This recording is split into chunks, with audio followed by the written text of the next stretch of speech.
Welcome, Cowboy fans, Cowboy haters alike. Welcome, Philadelphia Eagle fans. Welcome, Washington Commanders fan, if you come in.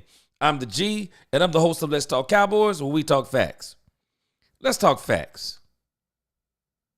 Very, very interesting football game, to say the least. Very, very interesting football game, to say the least. When you kind of look at the box score, of the game, you would think that the Washington Commanders were about to take this game. The Washington Commanders, they were doing really well the first half. And it makes me wonder, y'all tell me what you think. It makes me wonder about these Thursday night games. What's going on, Richard? What's going on, Jose Quavaldo? These Thursday night games, they kind of make me wonder. You get two teams who both played. They're both kind of coming off of a 4-day rest week in a sense. And they got to play Thursday. And the game kind of got going slow. The game got going slow in the first half. But then in the second half, the Philadelphia Eagles are just, I'm telling you, man, and I'm gonna make some powerful points about this from a Cowboys fan perspective and why people do not understand. People who don't know football, but they hate Dak Prescott. Both of these teams, but in particular, the Eagles are showing us something. And I wish we had a real GM. I wish we had a real GM. If we had a real GM, they would be doing exactly what I said the Detroit Lions GM does. And let me look at this. I just have to look this stuff up because I don't really follow these people. Let me look this up real quick. Who is the Philadelphia Eagles GM? Howie Roseman. Okay. I remember them talking about Howie Roseman. So, this guy, in case anybody don't know who this guy is, Howie Roseman is a bona fide football guy.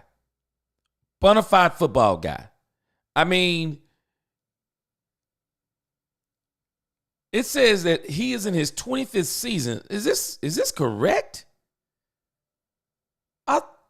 I thought they had another general manager.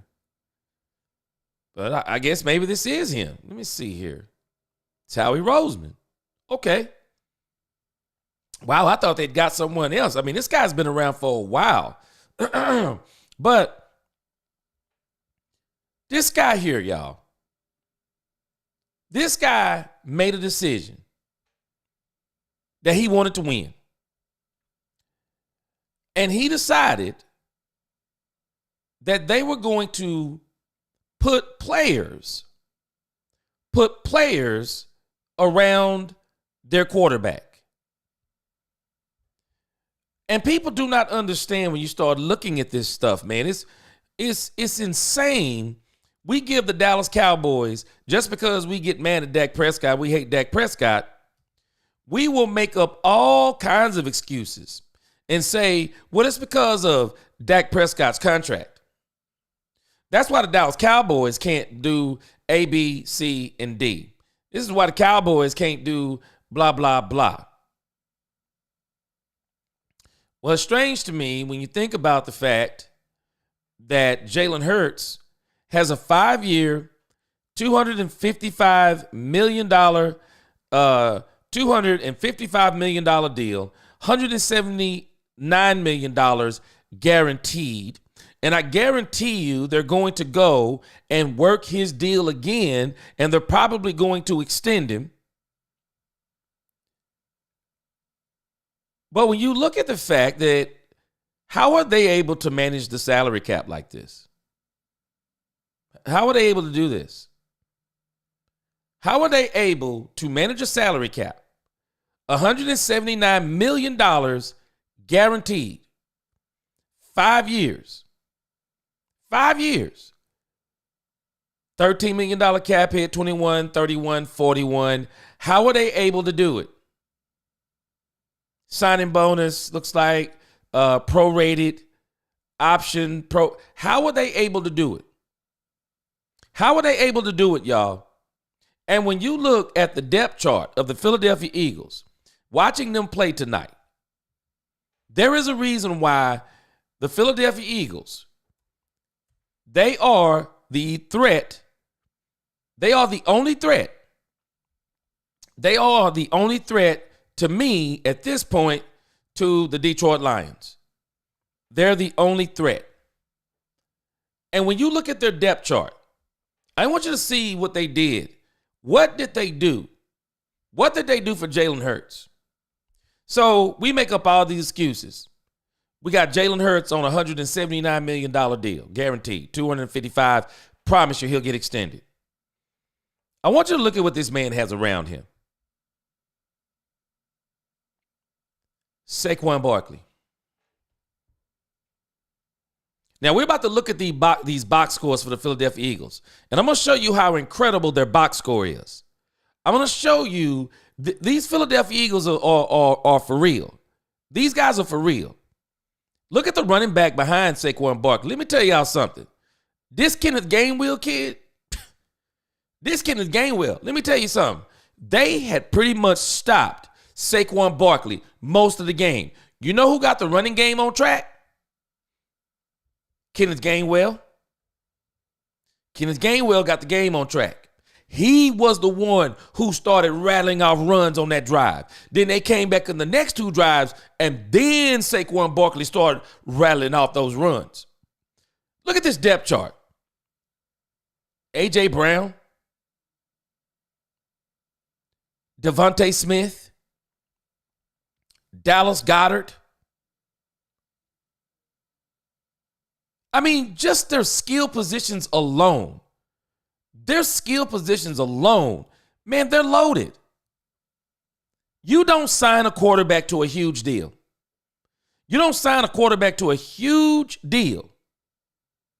And then you don't put players around him. It is crazy. And I don't understand the Cowboys. And I don't really know a lot of their players on defense, but I'll tell you this. Man, these cornerbacks. Man, these dudes here, these rookie cornerbacks they got, man, they nice. They are nice. They pretty much held the Commanders in check all night. And their defense, very good pass rush. I mean, these guys are nice. But the thing I like about their defense, I like a defense that's good. And I like a defense that people don't know their name. Now, people are going to start to know some of these guys' name. Man, I'm telling you, that linebacker that came down on Jaden Daniels, man, when Jaden was running for that corner, Jaden wasn't getting that corner. Jaden Daniels was not getting that corner. Man, that's how you come down, bro. That's how you come down and thump. I wish a quarterback would run. That's how you thump a quarterback when they run. You make them think twice before they run again. I mean, this Philadelphia Eagle team, when you look at the fact that they collapsed last year, and rather than their GM, rather than their owner getting all in their feelings, they didn't blow the team up. Nope. They did exactly what the Cowboys should have did. The Cowboys should have looked at the Green Bay loss and said, this team is pretty good. We're going to re-sign everybody, including Tony Pollard. We have Rico Dowdle. We're going to re-sign everybody. We're going to bring in one more wide receiver because CeeDee Lamb needs some help, and we don't have it on the bench. So let's go get one more wide receiver. Let's go on the defensive side of the ball. Let's get Bobby Wagner. Let's get Hassan Reddick. Hassan Reddick was begging to be signed. Let's go out. If we're going to go all in, let me tell you what all in is. When you got the team they had last year, you run that team back and you tweak it. You know what the Philadelphia Eagles did? Philadelphia said, we're not that broke. We collapsed last year. We're going to keep our wide receivers, but we're going to tweak this offense. We're going to go get Saquon Barkley. Why didn't we do that? Why didn't we do that? Because looking at Philadelphia tonight, what's going on, Carl? What's going on, Roderick, Purple, Danny, everybody? Richard, everybody, what's going on? Why didn't we do that, 70s? What's going on? Why didn't we do what the Philadelphia Eagles did? They had a good team that kind of collapsed. They didn't panic. Howie Roseman didn't panic. What's up, Brett? He didn't panic. He said, we're going to tweak this team. We're going to tweak this team. You know, the Thursday Night Crew said something that's kind of strange. I don't know if I agree with it. But I'm not going to argue with it. They said the best player on the Eagles team, Brett Ostroff. I'm sorry if I'm pronouncing that wrong, but Brett, you're an Eagles fan. You tell me. The guy on the Thursday Night Crew said that Saquon Barkley is the best player on the Philadelphia Eagles team. Now, Ryan Fitzpatrick. Ryan Fitzpatrick says that Saquon Barkley is the best player on the Philadelphia Eagles team. Niecy, what's going on? You up late. Y'all tell me what y'all think. Ryan Fitzpatrick said Saquon Barkley is the best player on the Philadelphia Eagles team. I don't know if I agree with that because Jalen Hurts, to me, is the best player on the team. Maybe I'm biased because he's the quarterback. Now, if I had to go with the most explosive player on the team, Saquon Barkley is the most explosive player on the team. I mean, Saquon Barkley is unreal, y'all. Saquon Barkley is unreal. And I'm bringing all this up because I want to relate it again. I'm going to keep relating this to the Dallas Cowboys because I want you to see some of this stuff. Because, see, us Cowboy fans, because we have so much hatred, some of the toxic fans, they are running around saying stuff like, well, we can't sign anybody because of Dak Prescott. Well, you got to tell me how the Philadelphia Eagles are doing it. Do we not realize how many players they got on the contract? $179 million guaranteed quarterback. They know how to manage the cap. They know how to manipulate the cap. Do we not realize? I want us to think about this. Saquon Barkley is on a $13 million deal, $12.5 million deal. That's what Saquon Barkley is on. 2024, he got a base salary of 1.3, signing bonus of 2.4, prorated, cap hit 3.8. 2025, 1.1, 2.4 signing prorate. They got a 1.9 option. I'm pretty sure like probably a roster bonus or some form. And then next year he's gonna count for $5 million. You telling me the Dallas Cowboys couldn't have done this? Do y'all see something? Let me show you something.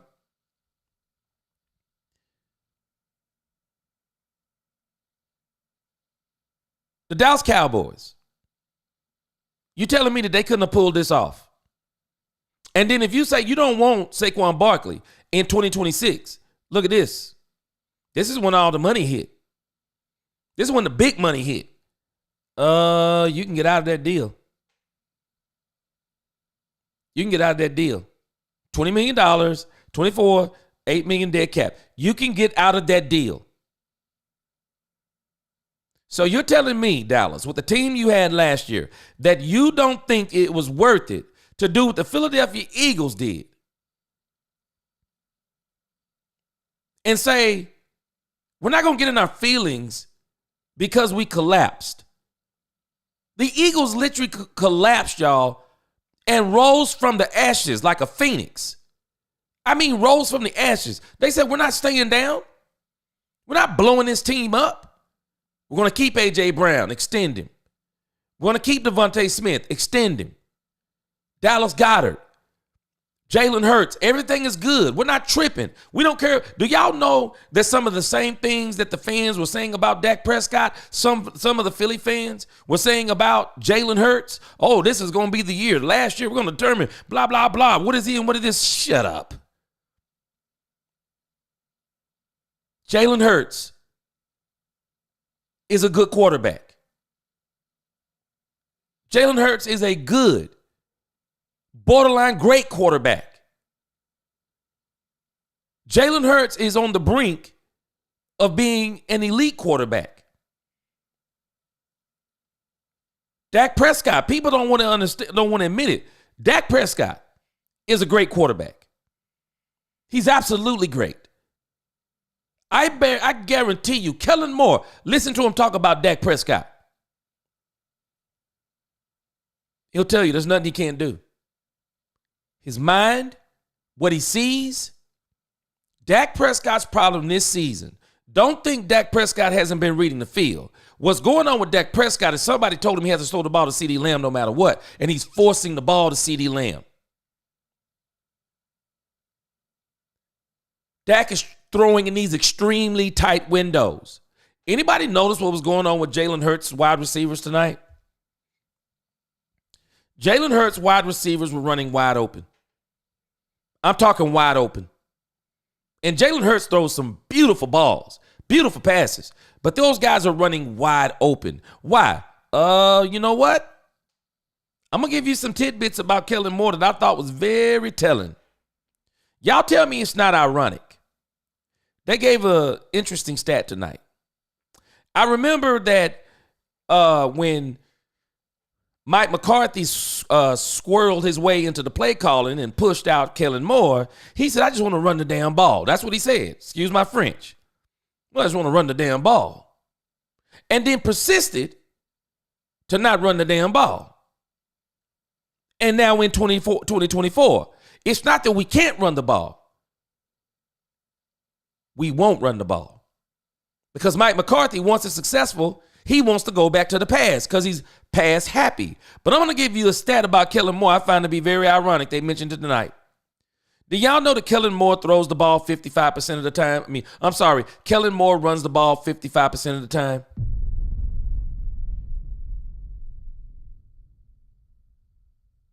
Kellen Moore runs the ball 55% of the time. You want to know how the Philadelphia Eagles are squashing teams? They are running the football. They're running the football. They're running the football every which way but loose. They are running the football. And I'm going to tell y'all something. If you know football, there are two things that travel well in football in December. There are two things that travel well December and January. A defense and a run game. They travel well.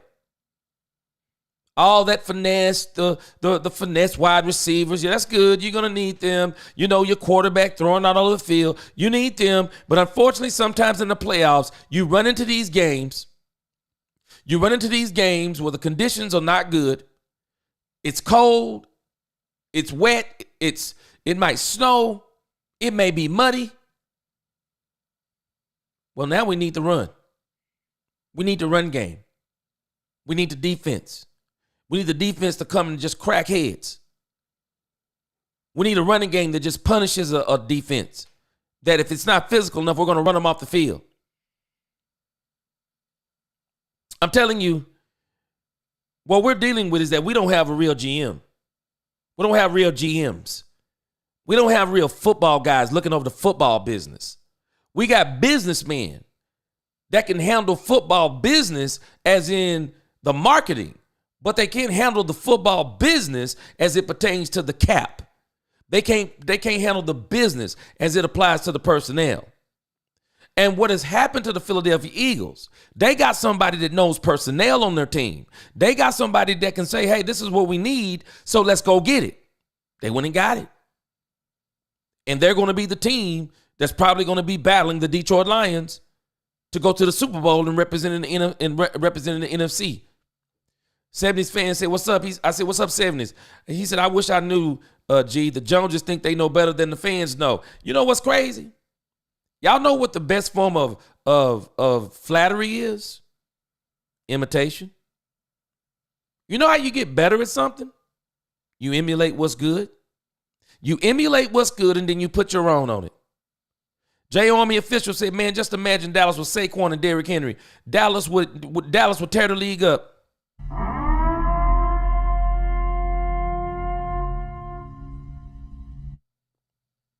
I think just with Derrick Henry or Saquon Barkley, I think they're tearing the league up with just that. They probably could have got by with a running game in CD. I still think they need to add another wide receiver because you think about it, Philly has exactly what they need. And we're going to look at the box score in a moment. Because even if Devontae Smith is not going to, or A.J. Brown, if they're not going to catch for 100 yards a night, you want that there just in case you need to. Brett said Lane Johnson is the best offensive player on the team. Yeah, he's the offensive lineman. Yeah. Old line is 2.5 every year. Saquon is by far our best offensive weapon. AJ Close. Okay. You're the Eagle fan. I'm going to let you tell it.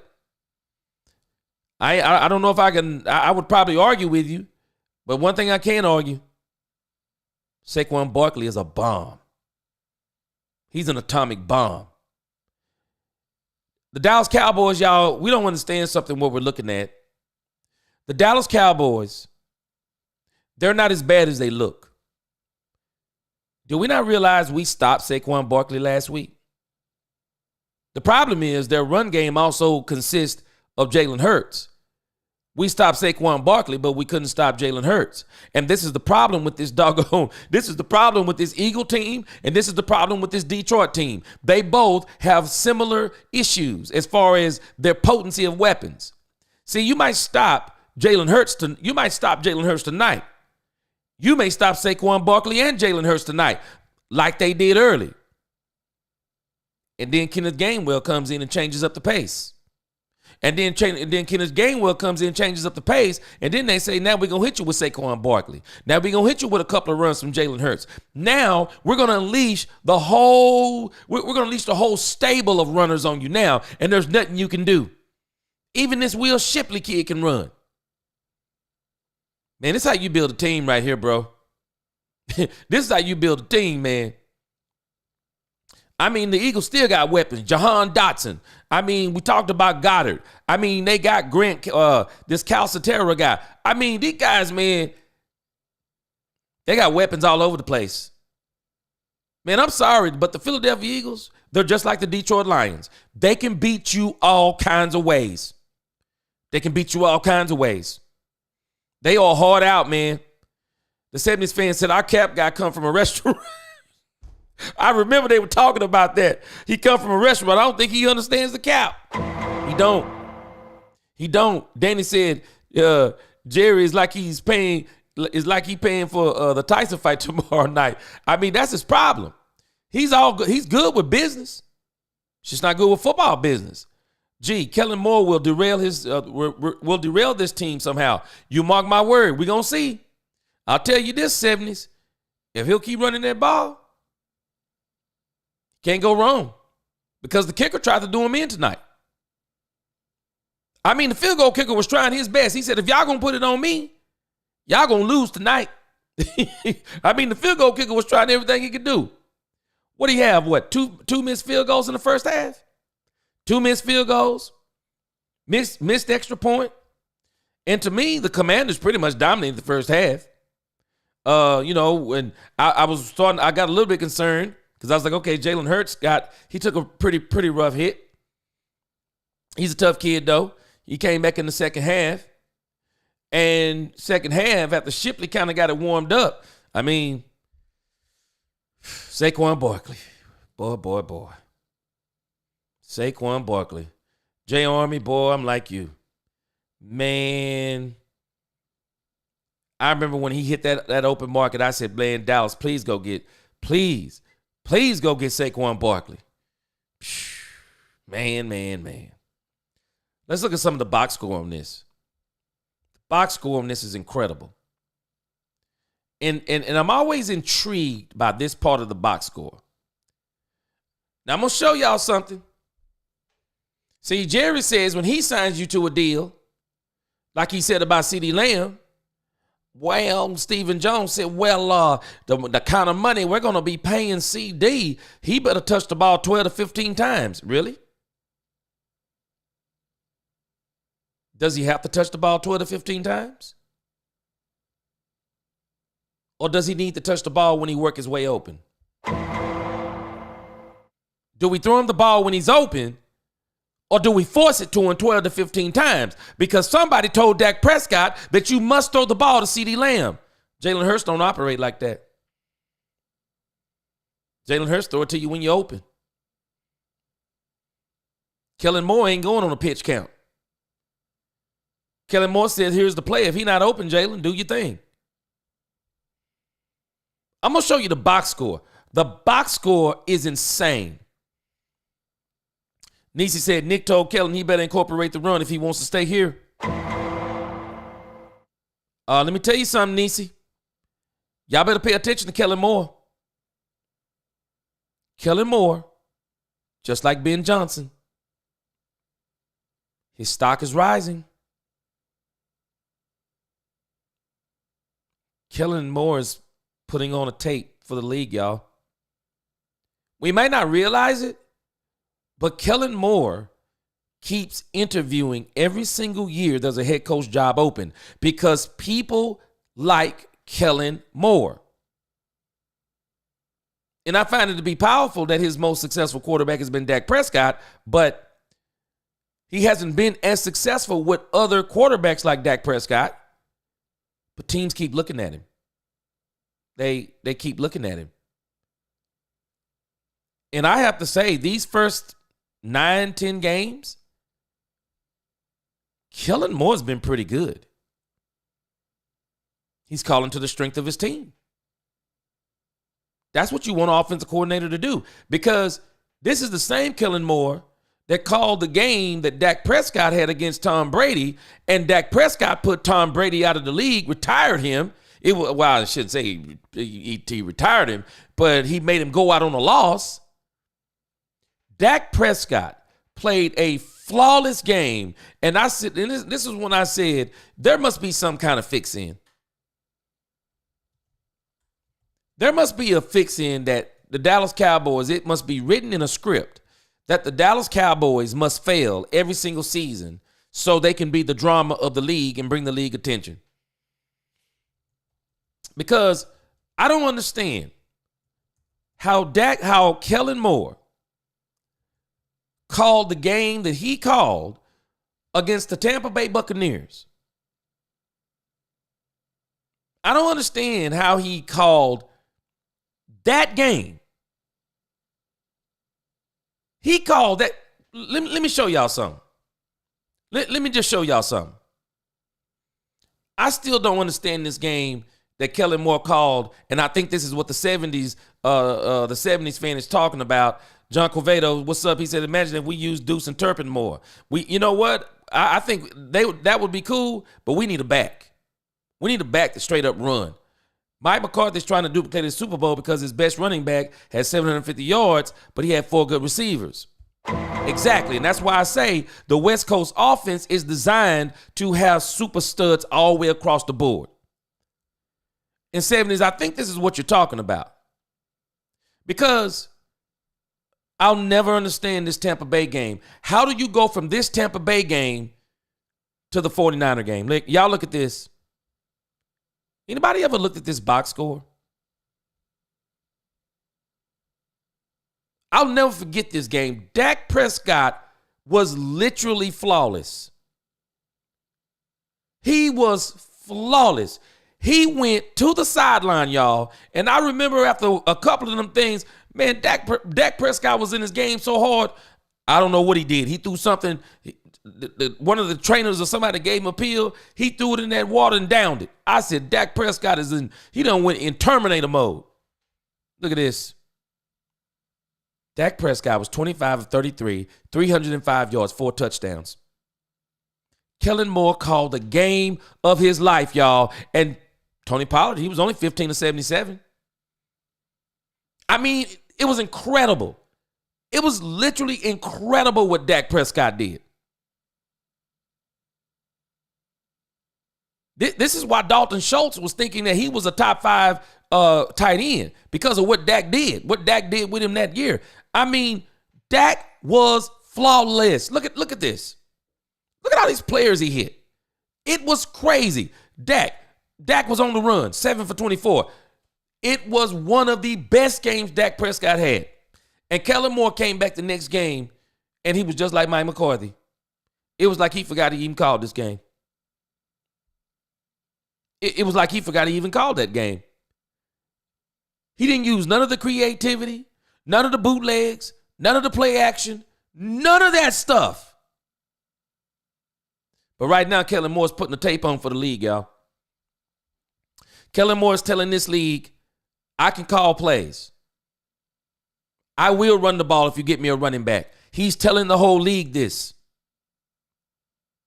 And that's why when it comes down to the Dallas Cowboys head coaching job, y'all better believe Kellen Moore's name is going to be seriously in the mix. Everybody's talking about, oh yeah, it's Bill Belichick and Deion Sanders. Man, y'all better start listening. Kellen Moore's going to be in the running, and he's going to be in that thing heavy. Running quarterbacks have always given the Cowboys fits, no doubt.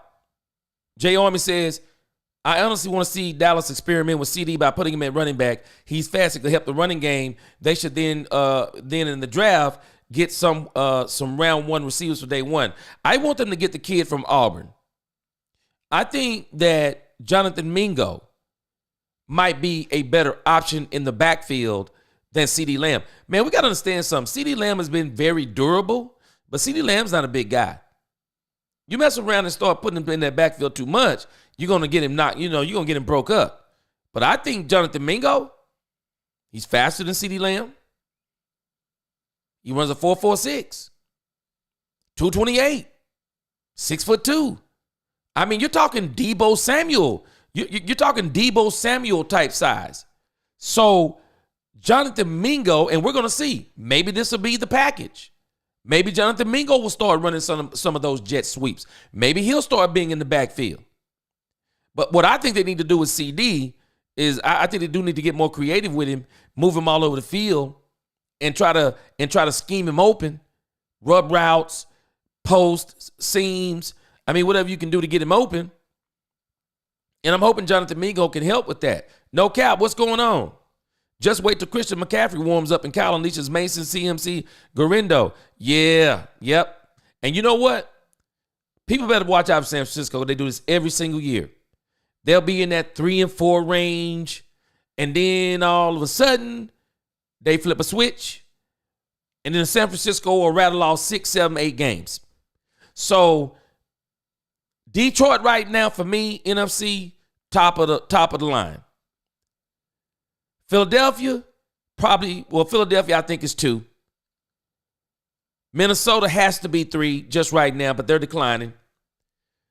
And then we're going to see what happens in a couple of weeks, because I agree, now that Christian McCaffrey back, San Francisco's a different machine. Man, you better stop, 70s fan. They can't have that many luxuries.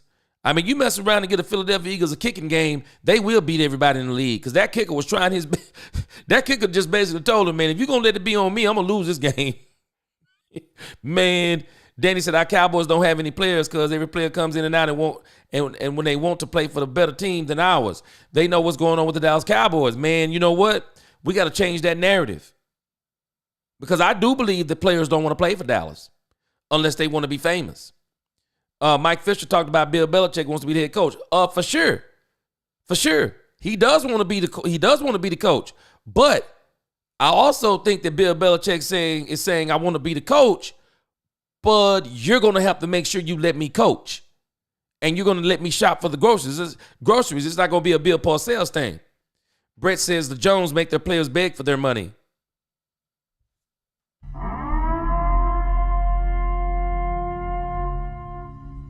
They resent ownership for that. Not the case with the Eagles. We pay our players before we need to pay them on team-friendly deals.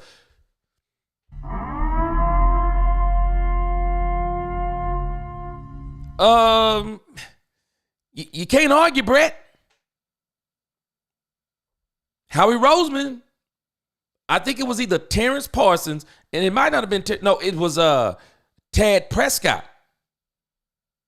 Tad Prescott, I think it's him that said the Philadelphia Eagles have the best GM in football. I mean, can we argue? He's smart. He goes to the players early. He doesn't wait as Jerry, we're gonna wait for the tea leaves to fall. What are you waiting for the tea leaves to fall? Steven, talking about we don't want to set the market. Yes, you do. Because you get to set the market low. And that's why, Brett, I said this about Dak Prescott, people not listening. I believe Dak Prescott would have gave Jerry Jones a team-friendly deal. Had he not pranced Trey Lance all up through the house, showcasing them during the preseason, put the pom-poms on him and the ballerina. Oh, yeah, Trey Lance is the best thing since sliced bread, giving up a 4th-round draft pick, and you could have used that pick in the draft to strengthen your team. Do we not understand there were running backs in the 4th round? Dak Prescott said, I wish I would. I wish I would give you a discount. You up in here disrespecting me. Disrespecting this team. Disrespecting the fan base. Disrespecting this franchise. You trying to bring Trey Lance up in here, a failed 1st-round draft pick, and you're trying to bring him in as a bargaining chip? Go right ahead. Because Todd Francis got news for you. When Todd Francis sit down with you, because I'm not going to sit down with you. I'm not going to meet you in the bathroom, try to meet up with me in the bathroom while we're using the bathroom, trying to talk off the mark. I'm not coming to your crib. I'm not getting on the helicopter. You're going to talk deals. You're going to talk Todd Francis. And Todd Francis is going to tell you that there are 8 other teams that if you don't give me my money, I'll get my money somewhere else. And I wonder if he's going to do the same thing with Micah Parsons, but Micah Parsons seems to be his son, so I don't know if he's going to do it to Micah Parsons. Freddie said, I honestly don't want the Cowboys to win on Monday night. I want them to get close to the number 1 overall pick as possible next year. Oh, I'm with you. I'm with you, Freddie. They don't need to mess this up. And I know they're not doing it because a lot of people think, oh, they get Shedeur. I don't want them to get Shedeur Sanders. I don't want the circus to come to town. I want them to get as close as they can and get Ashton Genty. That's who I want them to get.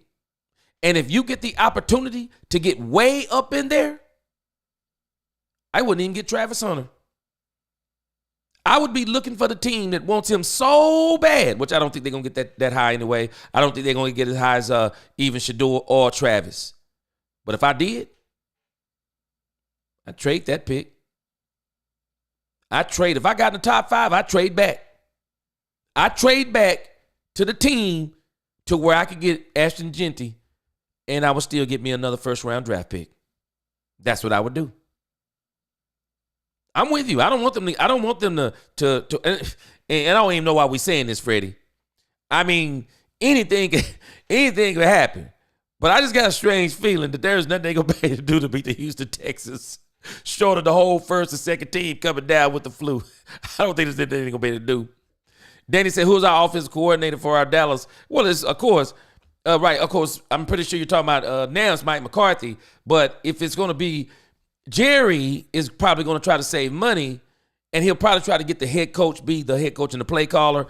And I'm still putting money. I'm putting money that Kellen Moore going to be in the running. Everybody talking about Deion Sanders and Bill Belichick. Those are the dream picks. Let's just be honest. Those are the dream picks. I don't think those are the real picks. They're not the realistic picks. There are too many things that has to happen for the Cowboys to get Deion Sanders or get Bill Belichick. There are going to be some things that Jerry Jones is going to have to concede. And I don't believe once they start the negotiation, he's going to be willing to concede it. But I know somebody that will. Kellen Moore. Kellen Moore will. Kellen Moore will concede. And Jerry likes Kellen Moore. He'll probably let Kellen Moore call whatever he wants to the first couple of years. Niecy said it right. A lot of times what Jerry will do, he'll let you do your thing for a couple of years. But I tell you this, if he let you do your things a couple of years, boy, you better cash in. You better cash in. You better win as much as you can. And if you can, you better win a Super Bowl. So when Jerry start clowning, you can get up out of here and go get you a job with somebody else and make some real money. What up, DFW? Eagles defense is legit. Might be the best in the league. It's legit. It's legit. Now, they're not. You know what? Let me take that back. They are top 10 in all four of the major defensive statistical categories. They are very well rounded. So they might well be in the running for the best. The Denver Broncos, they are in that running too. Notice what they did to the Kansas City Chiefs? Denver Broncos got a nasty defense. The Kansas City Chiefs, they also got a nasty defense. Detroit, nasty defense. So you're watching the playoffs already starting to shape up. There are two things, mark my words, and this is why me and my uncle, we talked about the Green Bay game last year. We said bad matchup. Bad matchup. Because it's all about matchups. And the Cowboys were the only team that I could think of in the playoffs that was strictly relying on their quarterback. They barely had a running game, but the problem with their run game is they only had one wide receiver. So we'll stop your running game, double your one wide receiver, dare you to beat us with everybody else. And the other problem is they couldn't stop the run. Two things travel well in December. Two things travel well. Run game, defense. Philly has them both. Detroit has them both. Kansas City has them both. Papa Jerry will bring him back. Kellen Moore, you know what I know about Jerry? Unless he changes those stripes, Jerry loves familiarity. He loves it. Jerry likes people who he's used to because he knows they're used to him. He likes them. And see, Mike McCarthy, while he didn't know him, Mike was the perfect coach for Jerry. Very passive aggressive. Jerry likes that. I just don't think Jerry's going to let an aggressive coach come up in here. I don't. Only team that can stop Barkley and Jalen Hurts is a team that has two top 10 linebackers. That's the Niners. Greenlaw and Warner. Greenlaw's a week away from returning. Yeah, man, it's going to be good towards the end. I mean, too bad our Cowboys not going to be in there, but it's going to be good towards the end. Mike Tyson for GM. Now, hey, he be the knock Jerry out for real. Not sure what Kellen Moore did tonight. Eagles running the ball down team's throats. That's Kellen Moore. That's Kellen Moore. Kellen Moore, DFW. Kellen Moore's putting on an audition tape. Mike McCarthy put it out on Kellen Moore that the reason why they were losing to the 49ers is that it's Kellen Moore's fault because Kellen won't run the ball. That's what he put out. He insinuated that when he said, I just want to run the damn ball. They got Kellen Moore out of town. Gave the play calling to Mike McCarthy. Kellen Moore's come back with a vengeance, though. Kellen Moore is saying something. I'm a master play caller, but I can run the ball too. I can run the ball and I will run the ball. You give me some running backs, I will run the ball. He's still putting some fancy wrinkles in there. He's trying to put a few fancy wrinkles in there. But for the most part, the thing that I can appreciate about Kellen Moore, what he's doing with the Philadelphia Eagles, which is what he didn't do in Dallas at times. He was very inconsistent with what he's doing in Philadelphia. He's playing within the system. He's playing within the game. He's not getting anxious. He's playing within the game. He didn't panic in the first half when it looked like the Commanders were pretty much dominated. Nope. He didn't come out and go pass happy in the second half. Nope. He stayed within himself and he said, okay, I got you. I'm going to run the ball on you. I'll just run the ball on you and see if you can stop it. I mean, it's a great job because sometimes when we think about calling football games, we want all the fancy stuff. We want the bells and the whistles. That was Kellen Moore's problem with Dak Prescott. Kellen Moore was wanting all the bells and the whistles. And Dak was answering the bell sometimes. And then sometimes, even if Dak answered the bell, the players around Dak wouldn't answer the bell. A la tipped balls. Noah Brown tipped the ball in the Jaguar game. Tipped balls. I mean, just throwing in tight windows. Miscommunications with the option routes. I mean, you're putting in all these bells and whistles. But at the end of the day, I would rather have a play caller where I don't really need the bells and whistles.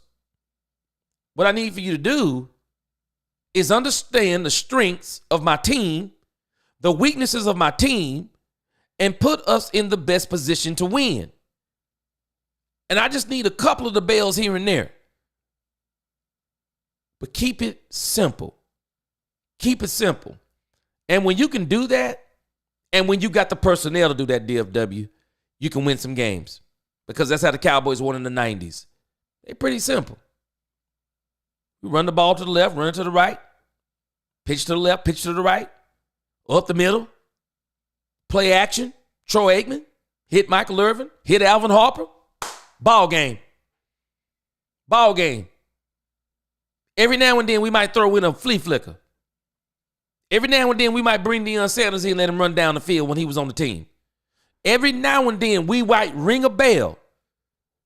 But most of the game, we're going to ring your bell.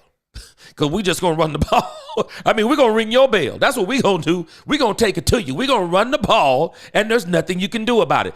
That's why I keep telling people, and I'm going to show you what I've been telling you for weeks. You don't run the ball to have a dominant run game. You run the ball so you can dominate the game. That's what people don't understand. You run the ball so you dominate the game. And I'm going to show us that in just a moment. Because I'm going to show you how Saquon Barkley took this game over in the second half and he opened it up. The 70s fan, here it is. I just remember Kellen Moore calling trick plays that went for negative yards. Dallas got rid of him. The Chargers got rid of him. Maybe he changed his ways. Niecy said it today. You know what? Sometimes we got to be like Michael Jackson. Sometimes we got to look at the man in the mirror.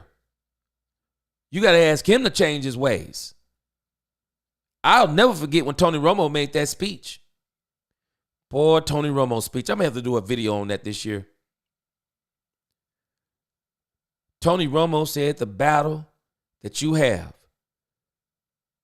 is with the man across from you, the man in the mirror. Woo! Boy, Tony said a mouthful, man. Tony said that's who you're battling with. I talk about this all the time in church. I tell people in my sermons, see, it's a battle of the mind. You're battling yourself. A lot of our failures don't come from who we battle on the outside. It's who we know or think we are, and we lose battles on the inside long before we lose them on the outside. Slavery begins in the mind. I mean, it's the only way that a group of people who are less in number than another group of people can capture them. Well, you have to enslave them in the mind. It's the same thing with football. You know, Danny has been talking about Mike Tyson. Mike Tyson in his early years. I remember there was a boxer that he said when he got ready to fight Mike Tyson, he said the one thing that he didn't want to do was look at him. He said because if you looked at Mike Tyson, it was just his look alone, and you already feel like you lost the fight. That's how menacing Mike Tyson looked. And when someone just, if they do something to you in your mind to where you say, there's no way we can beat them, it's over. It's over. Oh, man, he looked mean. That dude gonna knock me out. It's over. The fight is over. Any battle you have in life, the moment you look across from yourself and you say, that is on the outside of me is greater than that what's on the inside of me, you're done. You're toast. And that's why the Cowboys, you notice they don't have any, as Rex Ryan said, they don't have any heart no more. And I don't think it's the opponents that took their heart. I think it's Jerry Jones. Yeah, you said it, Danny. Mike would knock Jerry out. Danny, anybody but Jerry for GM. Oh yeah. We couldn't run the ball or stop the run. That's it. And I don't care what anyone says, that right there will take your heart. That will take your heart. You can't do it. If you can't run, it'll take your heart. Jerry already knows the next head coach will be. Interviews will be for show. That's why I don't even understand. One of these things I don't like really is the Rooney Rule. As a black man, I don't like the Rooney Rule. And I'll be honest with you. I don't like it because I don't want you to bring me in because I'm black. I'm not trying to get racial or political. Don't bring me in because I'm black. Don't do it. Some folks think different about this stuff. I just come from a different place. My grandfather didn't raise me. My mom, my dad, my grandparents, man, they were hardworking people from back in that time of segregation. And they never thought like that. They never wanted handouts. They never wanted anybody to give them anything. Don't call me because I'm black. You call me because you think I can do the job. And Al Harris is going to get that interview for sure. I think Al Harris might be the defensive coordinator. There's a good chance of that. And that would probably be good for him to start out as, because Al Harris is going to be a head coach in this team. I mean, not on this team, but he's going to be a head coach in the NFL, I believe. But he does need to kind of, I think in coaching, just like anything else, you have to get your feet in there and really get into a lot of game situations. And you come up through the gutter, if you ask me. You come up through the trenches. And when you get your time, you do your thing. What's going on, Freddie? CD would be better if he had a stud with him. Yep. And I hope they get him in the draft. And I'm hoping that Jonathan Mingo turns out to be a stud. Sam Bradford is turning into a pumpkin last 3 weeks. Sam Bradford. Oh, Minnesota. No, he not. No, he not. No cap. Sam Bradford is turning back into Sam Bradford.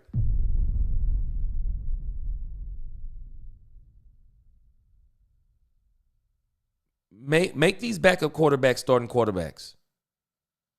They'll show you exactly what they are. They're backup quarterbacks. Sam Darnold, while I would put him upper echelon backup quarterback, upper echelon. Do you need him for 8 games? Cooper Rush? We don't realize something with Cooper Rush, y'all. Cooper Rush has shown his threshold. 3, 5 tops.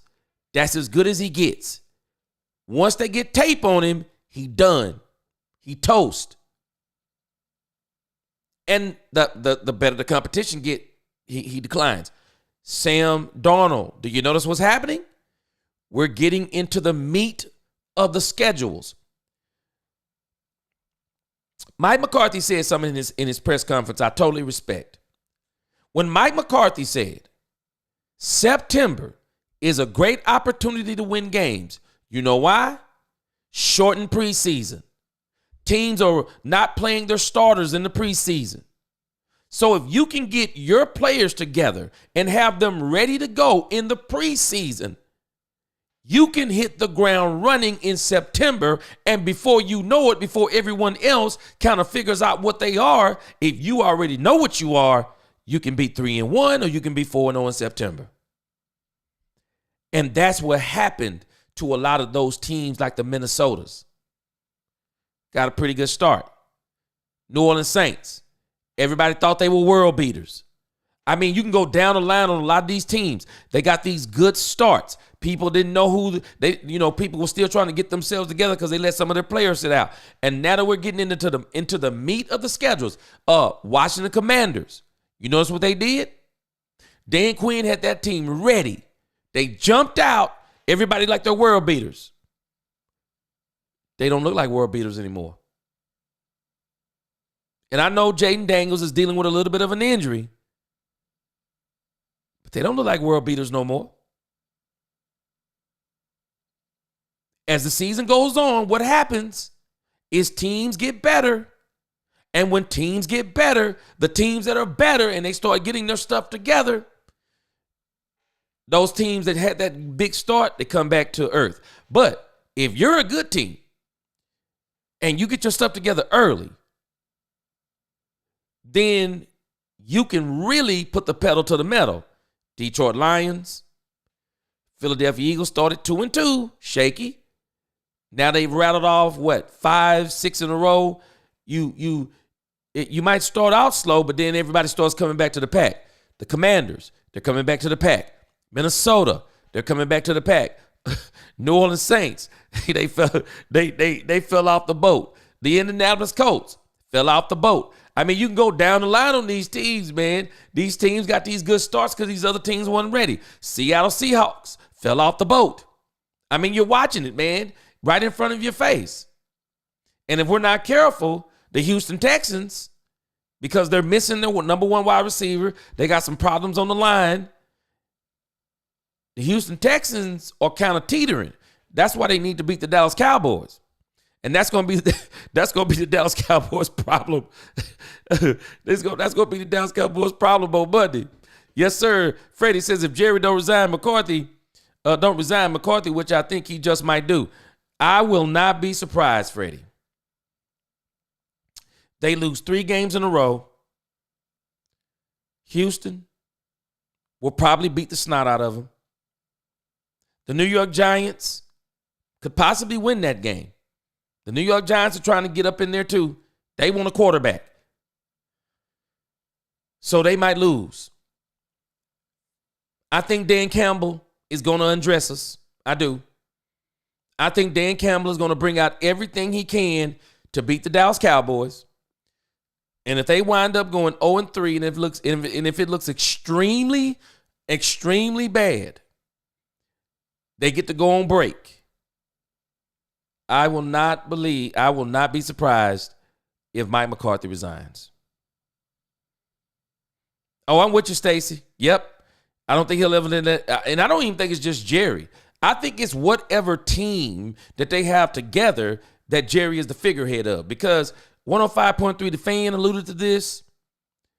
And now Jerry has so much admitted that they have a group of people that make the decisions.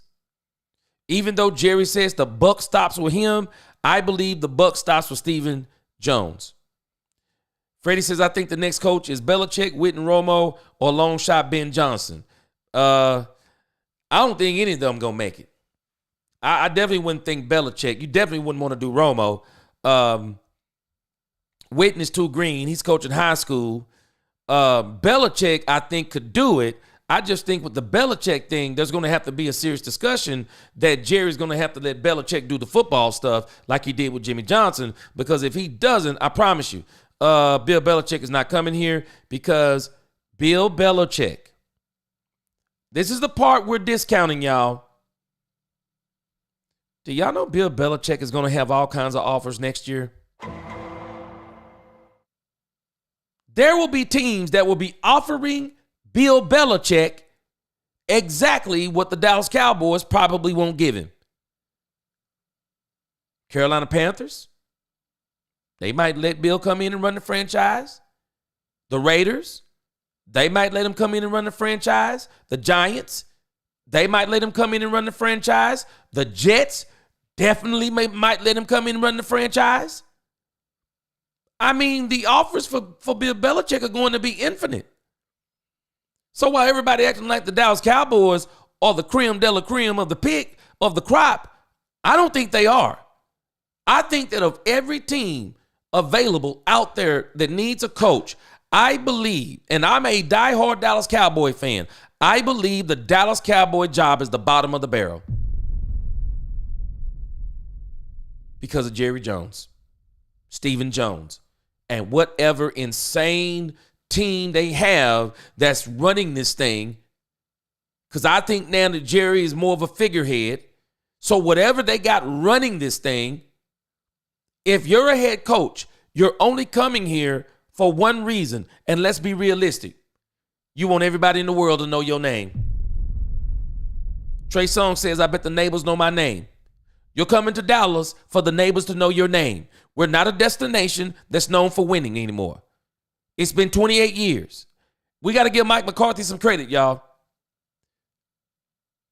Even with his deficiencies, even with Jerry Jones and all of his nonsense, Mike McCarthy managed to do something that no one else has done in a long time.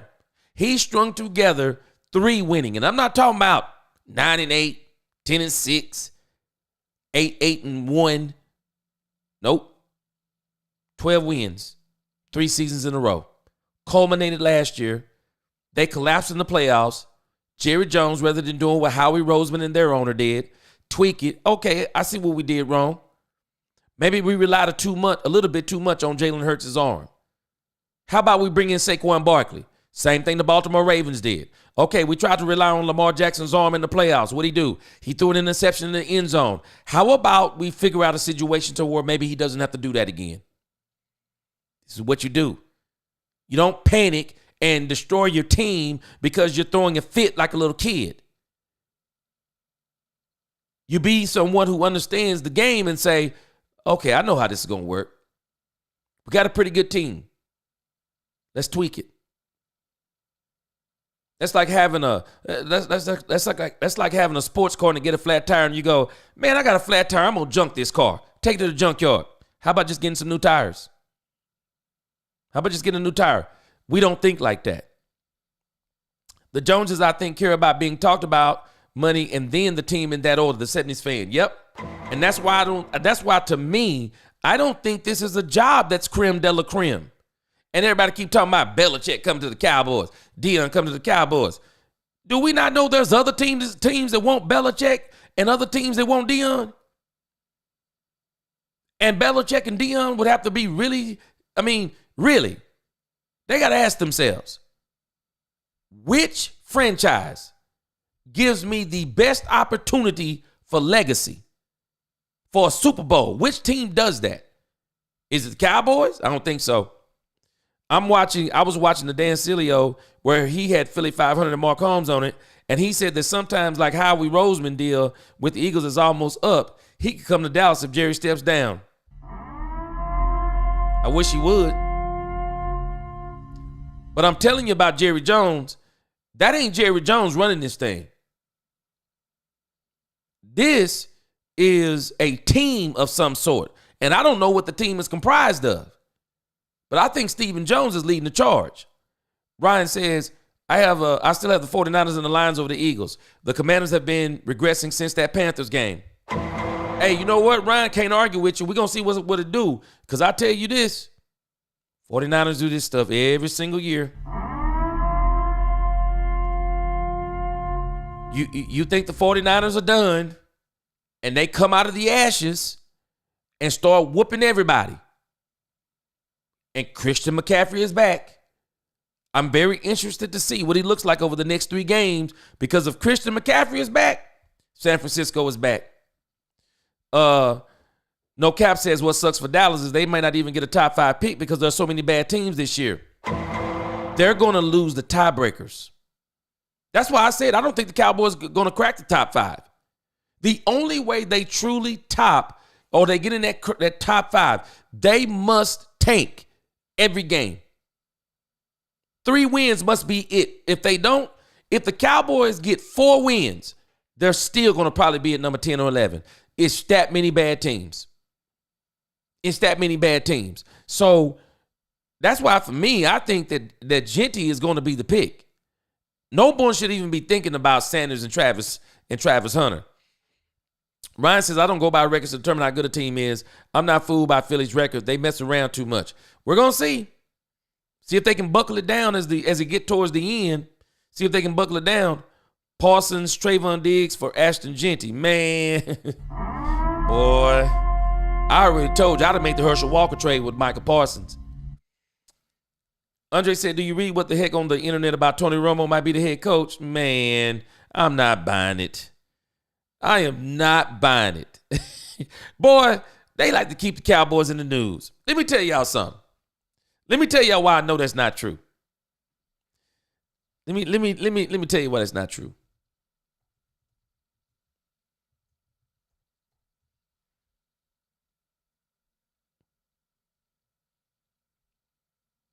Let me show y'all why exactly this is not true about Tony Romo. Feast your eyes on Exhibit A.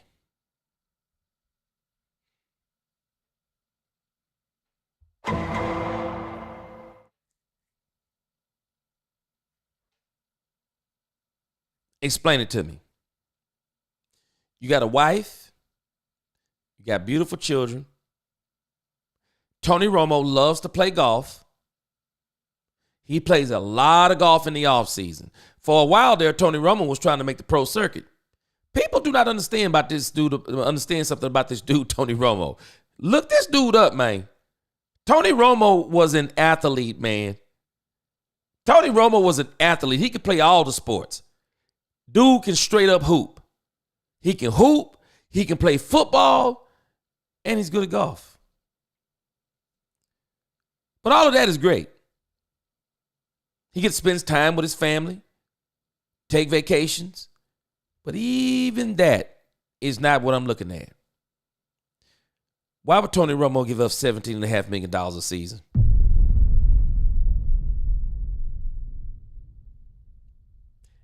Do we actually believe that Tony Romo, who knows Jerry Jones, is going to give up a $17.5 million per season job to come on the sideline for the Dallas Cowboys for what?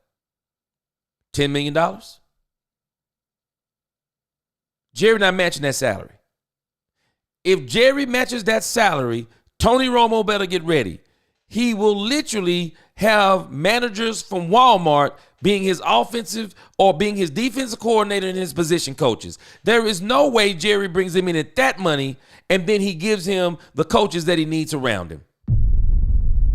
I'll tell Tony Romo, he's an absolute nutcase if he leaves the broadcast booth for the Dallas Cowboys and the headache that comes along with him. Andre says, Chiefs going to win the Super Bowl. Stop. I don't think they are. I think somebody gonna knock Kansas City off. And I think who it may be. I think it may be the Baltimore Ravens. Let's watch and see what the Buffalo Bills develop into. And I'm going to tell you this. There is a team that has been Patrick Mahomes' kryptonite. Better not let the Cincinnati Bengals get their way in the playoffs. Cincinnati Bengals is playing like crazy. They're getting cheated out of games. I mean, there's something going on with Cincinnati, but Joe Burrow is playing out of his mind this year, and Jamar Chase has moved into my top 3 wide receivers. He's an absolute beast. Man, I'd probably take Jamar Chase over CeeDee Lamb. I mean, Jamar Chase is that nasty. He is just that nasty. So, but we're gonna see. You know, we're gonna let it develop some more. He does. Dak owns the NFC East. They go in that draft and get him Genty, make a couple of moves in free agency, do this draft right, he'll own it again. Eagles defense is good. They BS bad teams, but versus the Lions O-line, no, they don't have the pass rush to get to golf. Man, I'm telling you, the Detroit Lions has got to be, at least right now, they are the most complete team. Two-headed monster at running back, wide receiver, gadget guy wide receiver. Jared Goff eats off of play action, even though he got tore up against the Houston Texans. I think the Detroit Lions are going to represent. They're just built with such tenacity. They're pretty nasty. Mike still be lying. Mike ain't gonna quit lying. Our Cowboys can't stop the run. They eat too much pieces. They out of breath. They can't run. They too lazy. Man, a lot of this has to do with Jerry Jones and how he does the team. No cap. The Eagles always start off slow. That's cute. Versus bad teams versus the Lions, you can't do that. They'll put up 30 and it will be late by then. Man, I heard a player complaining about the Lions. Talk about they should be putting up points on teams like that. I say stop them if that's the case. 2 things a head coach has to do. Do the stat. 2 things. Okay, you'll get me in it. All right, good night, 70s fan. I'll be back tomorrow at lunch. Hurst don't do it for me. He holds that offense back to he should be putting up 40s with those weapons. Dak would light up the league on the Eagles. Oh, I believe it. He did it when he was healthy. Oh, 2 things a head coach has to do to succeed in Dallas. Obviously win and have the manhood to stand up to Jerry. No doubt. And I still say people have to understand that there are going to be other teams out there. that need head coaches. And they're going to probably look at it like Dan Quinn did. Dan Quinn jumped at the Washington job after Ben Johnson basically turned it down, I believe. He jumped at that job because it offered him so much freedom. It offered him freedom. It had draft capital. It had everything he wanted. And a lot of teams are going to be able to offer that to whoever their new coach is. And so other teams are going to be in the running for these coaches. But I do think, unlike Deion, I don't think Deion wants to come to Dallas. So if Jerry wants Deion, it's going to be a historical deal. Belichick wants to come to Dallas. He does. He wants to come to Dallas. So they may be able to get him if they will do the right thing. If they will do the right thing, they might be able to get Belichick. But it's gonna take some serious talk. And they say things you don't change or things you have chosen for yourself. That's it. Man, yeah, boy, them 90s Cowboys, Charles Haley. That's when Jerry was doing free agency. He won't do it now. I don't understand why he won't do it. Yep, the Rooney Rule. That's what I was saying. I can't stand the Rooney Rule. Don't call me because I'm black. I'm going to tell you up front. Are you calling me because I'm black? Well, I don't want to come. No, you're not going to get me to meet. You're not going to get me to meet a quota. Don't call me for the quota. You call me when you want to coach. You want to coach? Call me. You want a quota? Nah, you let them other dudes do that. Don't insult me. Yeah, Andre, they don't have an identity, but the run can put them back where they need to be. Yeah, I'm telling you, I think they missed a golden opportunity with Micah Parsons, but Jerry loves Micah Parsons. He loves him. Dan Quinn. Oh, you know what? I'm going to tell you something about Dan Quinn. Dan Quinn had this offensive, the Shanahan tree. Do y'all realize the Shanahan tree was actually with Dan Quinn? The Shanahan tree was with Dan Quinn in Atlanta. Do you realize that Dan Quinn has not been able to beat none of those guys on that Shanahan tree? All of them. Matt LaFleur, Kyle Shanahan. I mean, they put foots in Dan Quinn every time they see him. They put foots in him every time they see him. So I know what you're talking about there. Where do you think Bill would want to go? He wants to go to Dallas. He wants to come here. He likes Dak Prescott.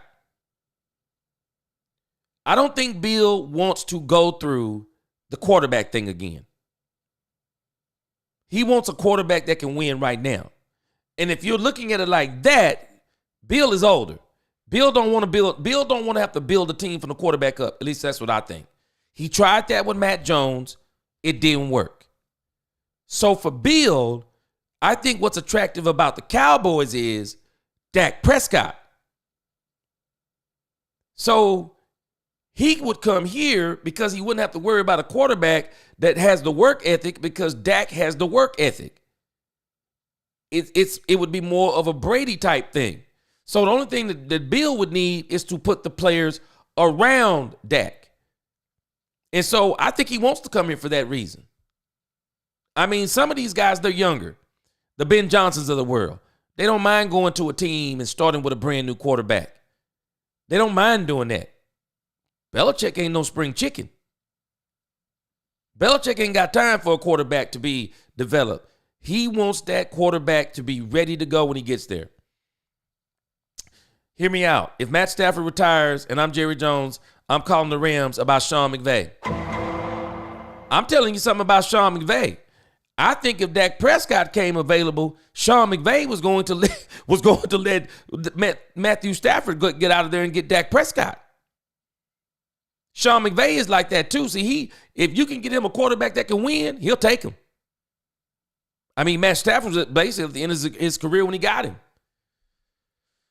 Sometimes you get a player not because you need him, but because so your rival don't get him. True.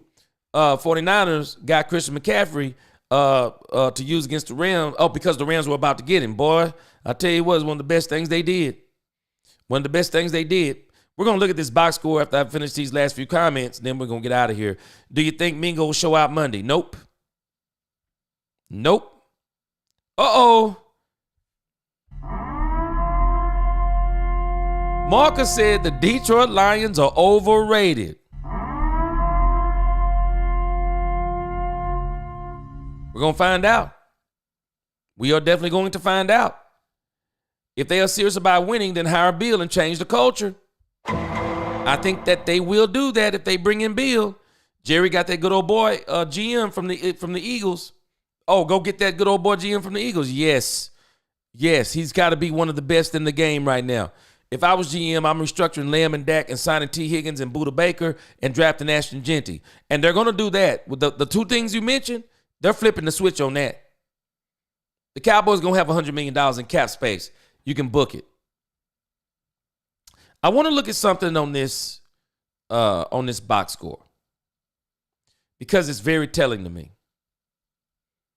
These box scores, when you watch the game or you go back and kind of read up on these games, it'll really let you know kind of what's going on.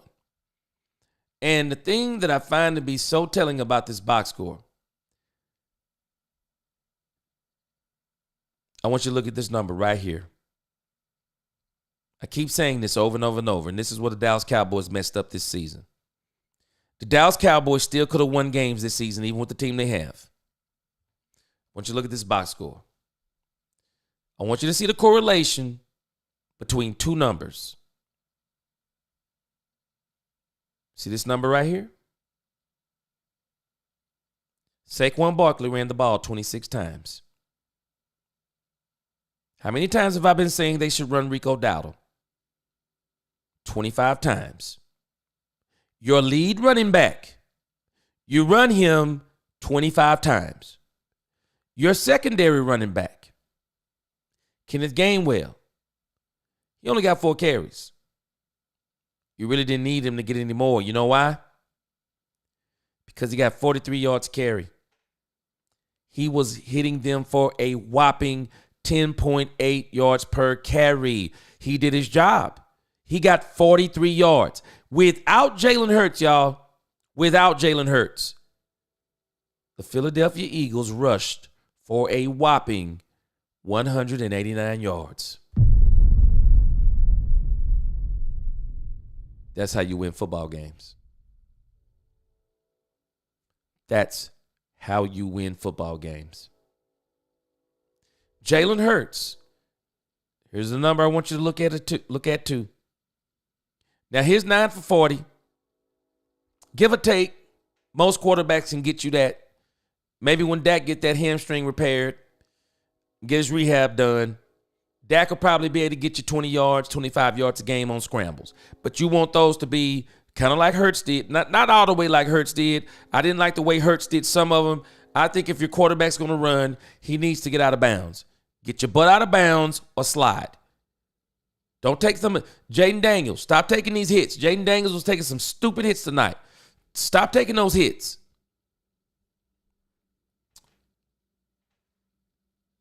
30. You see that? 30 carries. Look how many times he threw the ball. 28 times. That's actually 3 too many for me. That's 3 too many. But you don't want it to go above 30. This is where you want your quarterback. And I know folks, oh, man, he threw for 300 yards. I don't want my quarterback throwing for 300 yards. I don't. I don't want my quarterback throwing for 300 yards. You know what I want my quarterback throwing for? 250. Maybe 250, 275. Maybe 305 every now and then. I don't want him throwing for 300. I want him to play within the game, execute the plays, take what the defense give you. I'll give you about 4 or 5 shots a game, and we're going to run the ball. And when we run play action, you better believe we're going to sell it, and we're going to hit it big. They ran the ball, and these box scores, very misleading. If you look at this box score without looking at the game, appreciate you, Andre. You look at this box score without looking at the game, you think Saquon Barkley dominated the game. No. Saquon Barkley dominated the second half. I keep saying it. You don't run to have a dominant run game. You run the ball to dominate the game. You know what happened? Same thing I said today, same thing I said yesterday, same thing I keep saying. I'm going to keep running the ball at you because I'm going to crack. I'm going to crack you. I'm going to crack you. I'm going to keep running. And every time I run, I'm going to crack you, I'm going to crack you, and I'm going to crack you. And then I'm going to get to the point, you're going to get so tired of me running on you, and then I'm going to break you. That's what the running game does. I'll break you with it. And the Eagles broke the Washington Commanders with the run game. They broke them. They broke them. No matter how you slice it, they broke them with that run game. It wasn't until the second half that he broke those runs. That's what you do to a team. That's why you run the ball. Run the ball. I'll tell you now. I said it last week. I actually think the Cowboys had a chance of beating the Eagles if they would have ran the ball. They didn't run the ball. And if you're not going to run the ball, you're not going to beat the Eagles. Look at the Commanders. I thought this was very, very telling. So, the Commanders, and let me go to this part too, because I think this is very telling too. See, when you run the ball and run the ball and run the ball, I knew what this looked like, and I hadn't even paid attention to this stat until I just mentioned it. They won T-O-P, time of possession. Philadelphia Eagles won time of possession. And you look at this and you go, okay, well, it's not that really big of a deal because it was only 27. They had maybe a 3-minute advantage. You're not talking about 3 minutes on your clock. You're talking about 3 minutes in football time, 3 minutes with TV timeouts, commercials, stuff, TV timeouts, the commercials. You're talking about an entire extra drive in a sense. I mean, the Philadelphia Eagles lived on the field the second half. Their offense lived on the field. And that's why their defense, when they came in, they were so fresh. Their defense was super fresh in the second half because they were literally, they started putting hands on them, and the game got out of control because of this right here, the run game. Second half, boy, they took it to them. Boy, they took it to them in that second half. And I'm telling y'all, if the Cowboys don't get back to that right there, and Jerry and Steven don't stop saying stupid stuff like, well, our quarterback getting paid $60 million. He going to do more with less? He going to do less with more of your money. He ain't going to do more with less. He going to do less with more of your money. He ain't going to do more.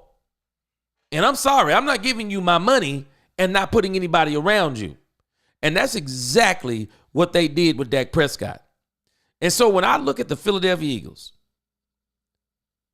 and even though I know we're saying, and I think there's some validity to some of the stuff that we're saying about we'll see what they look like down the stretch.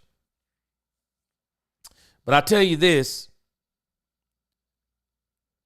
even if they fail down the stretch, it's still they're still better than us, and they still have an opportunity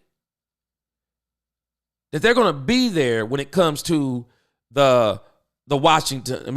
I'm sorry, not the Washingtons. When it comes to the Detroit, Philly going to be there. I don't know if they have enough to beat the Detroit Lions, man. They're pretty complete. And I don't know what the 49ers are going to look like towards the end. But they give themselves a chance to be there. And Jerry didn't understand. Jerry is such a brat But he didn't hear something that Mike McCarthy said, and I do agree with what Mike McCarthy said. I'm not like a lot of people. I don't understand this mentality of if a coach keeps winning 12 games and that's all he can win, we don't want him no more. So we were willing to lose to gain.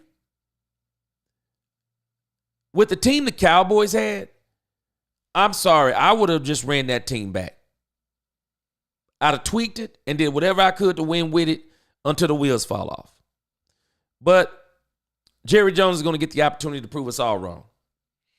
He's going to get the opportunity to prove us all wrong because if he does something different this offseason, this free agency, this draft, Jerry Jones has the opportunity of a lifetime.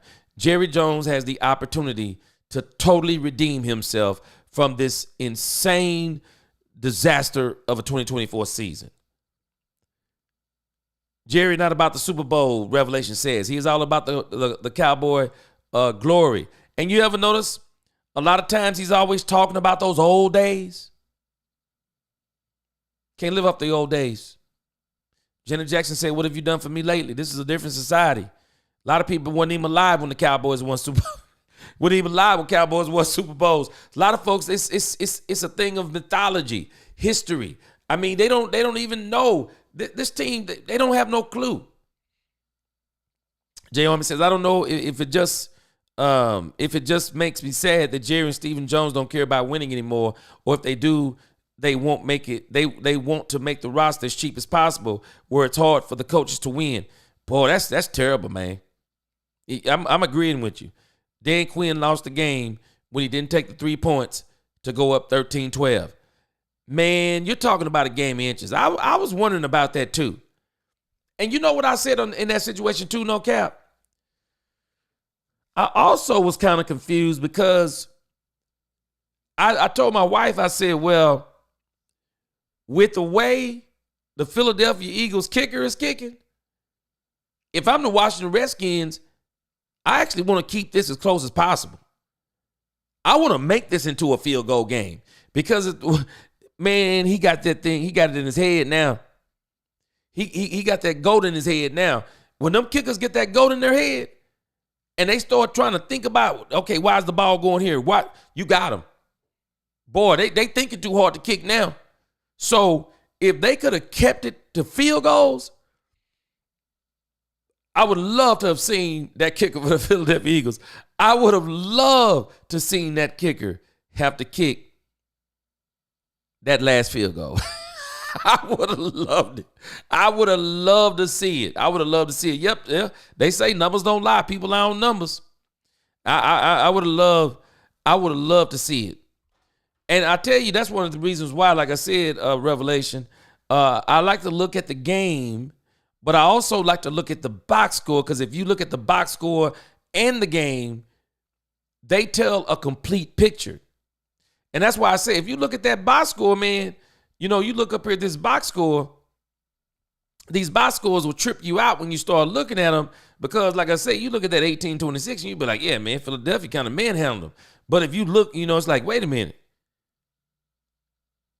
So you telling me that the Washington Commanders winning at halftime 7-3?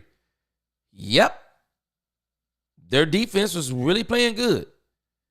You're telling me in the third quarter they were up 10-6? Yep. And their field goal kicker was missing field goals left and right. And then look at what happened in the fourth quarter. They did the same thing Kansas City did last week against the Tampa Bay Buccaneers. Patrick Mahomes could do nothing in the third quarter.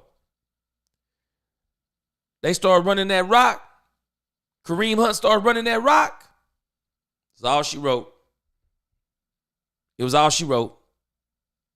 Opened it up. Patrick Mahomes winds up throwing a couple of touchdowns. It's history. Rest is history. And that's what they did too. They kept on running the ball, even though it was only 10-6 in the third quarter. This is why I'm telling you, you have to keep running that ball to dominate. You run it, not to have a dominant run game, but you keep running it so you dominate. And Philly kept running.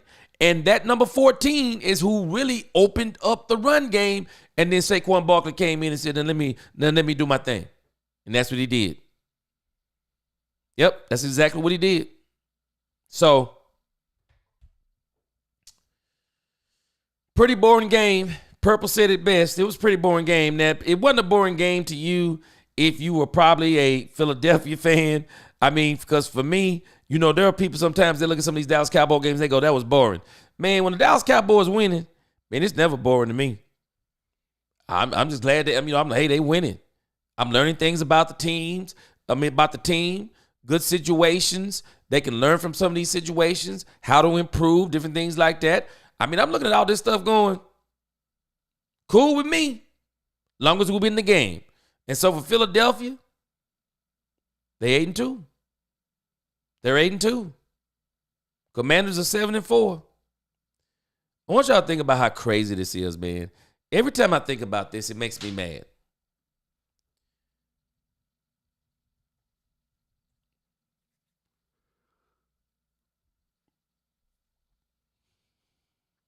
When you think about the playoff picture, tell me this isn't crazy. The Washington Commanders have fallen to the 7th spot. So now we're about to watch the 49ers. The 49ers. Now the issue for the 49ers to me is this. This number right here is very deceptive. Let me show you this. The 49ers are at number 8.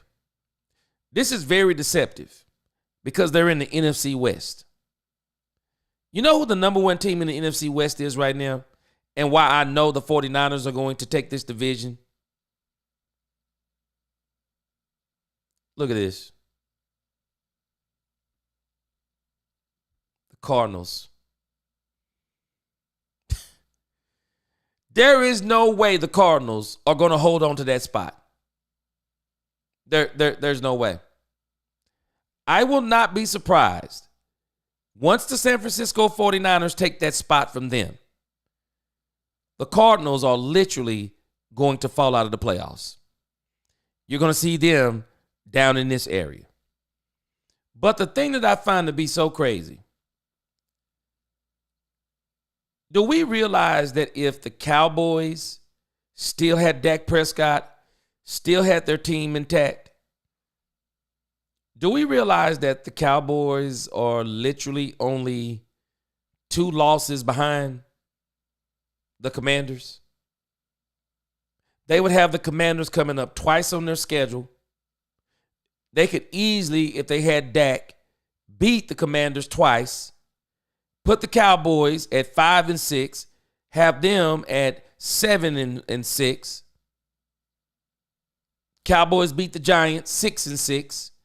They're going to probably struggle with the Houston Texans. Even with Dak, they would have struggled with the Houston Texans. But no matter how you slice it, if the Cowboys could have got all of their players back, and if they could have got healthy, I believe the Dallas Cowboys would have been racing for the number 7 spot. I think they would have had a good chance of getting in that number 7 spot, probably at 9-8 or 10-7. But we'll never know. But it's crazy when you think about it. The way these teams are losing this year, and the Cowboys would have had the team they had last year, this is why the Detroit Lions are so dominant this year. Because the Detroit Lions basically carried over the same team they had last year. That's basically what they carried over. And that's why now we're watching them and they only have 1 loss and they are the number 1 team in the NFC. And I don't see a team knocking them off. I want to see it's going to be interesting to see what happens because Falcons are number 3. No way. Cardinals number 4. They're going to give that away. And it's going to be the 49ers. So the thing is, if the 49ers are going to the Super Bowl, guess what, everybody? Unless the Lions have a total collapse, the Super Bowl is coming through Detroit. It's coming through Detroit. And so even if San Fran, no cap, I'm just telling you, Even with McCaffrey, I don't know if Purdy going to be enough for them Lions because they can stop the run and the pass. Them boys is bad, man. And when they own, they own. So it's gonna be a pretty good season as far as watching everybody else. The Cowboys, we're gonna be sitting on the sideline. Everybody else gonna be having dreams of the playoffs and the Super Bowl, and we're gonna be having dreams of looking forward to the draft. And you know what? You think about it. That's how some of these teams got to where they are. The Detroit Lions, they were looking forward to the draft for a while.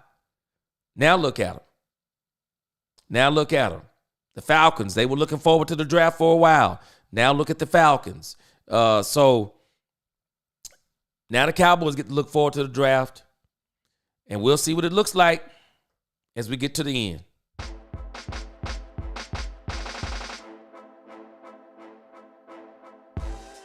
All right, guys. Appreciate you coming in this late. Boy, I know some of y'all probably got to go to work. Get up early, do whatever you have to do. Appreciate you coming in. I am sure there will be plenty of news about the Dallas Cowboys tomorrow. I mean, the Cowboys have to be the most, man, I don't think I've ever seen anything like it. How does a team not even win? Not even winning. And they are still at the top of all the talk in the media. It is literally incredible. I guess it's one of the reasons why, too, that's why we love this team. We start talking about sports. We have an affinity for this team. I mean, that's why we like them. That's why we follow them. What's up, exclusive? Hey, we've been talking about your Eagles. We're going to see what they do. You said, I know I'm not hearing woulda, coulda, woulda. Yeah, you are. What else exclusive, what else we got to do, man? What else we got to do as a Dallas Cowboys but talk about coulda, woulda, shoulda? I mean, that's exactly what you hear. Y'all ain't got to hear coulda, woulda, shoulda. Y'all over there doing y'all thing. Y'all had a good win tonight. I can't wait to see what y'all do against them Detroit Lions going down the stretch. Tony, what's going on, man? We'll be back at noon tomorrow. Appreciate you, Danny. Love you too, man. We'll be back tomorrow at noon. We're going to do 2 shows. It's Friday, so we're going to do our 12 and 6. No Cap says if anyone can beat the Lions, it's the battle-tested Niners. If the Niners don't do it, Detroit walking in. They are walking in, no Cap. If San Francisco don't do it, nobody will. I don't see nobody else that can match them other than Philly, maybe. Richard, what's going on? I'm at work. Listen to your show, G. Hey, appreciate you, man. Appreciate you. We about to get up out of here. But again, y'all make sure y'all hit that like button before you get out of here. Subscribe if you haven't already. And we'll be back tomorrow at noon, man. We're gonna continue to talk. We're gonna continue to talk Cowboys. And tomorrow we're gonna give our preview show, even though, it's kind of like, do we really need to do a preview show? But I think we're going to have fun with a preview show because I still think the Cowboys, if they would just do what they need to do, they can still win. I don't think Jerry going to try to do none of that. I think Jerry trying to get in that top 5 if possible. Tony says been in the top 10 5 years in a row. Always helps your team at some point. You better believe it. And I don't think we're going to get 5 years in a row. I think the Cowboys are going to turn around sooner than later. Because a lot of teams, when they do this, they're building. They don't have a quarterback. They don't have a foundational receiver. They don't have a piece on defense like Michael. If we put him at linebacker. So the Cowboys got some pieces. So they're not really a total rebuild package. I mean, they got pieces on the line. DeMarion Overshown. I mean, this team got pieces. Deron Bland. Trey Diggs, if we can get him to tackle. This team got pieces. We're not going to be like a lot of teams. That's why I think for us, I will say that might be attractive also for Bill Belichick because we already have pieces and we don't have to build so hard out of the draft. If we'll just do a couple of things in free agency, get our running back in the draft, get us a wide receiver in the draft. Maybe we get an O lineman or a D lineman in free agency. Cowboys right back in the thick of this thing, man. They are. So that might be attractive for Bill. Don't think it's going to be attractive for Dion. I'm sorry. Dion just got too many good things going on. He does. You too, Tony. Appreciate you.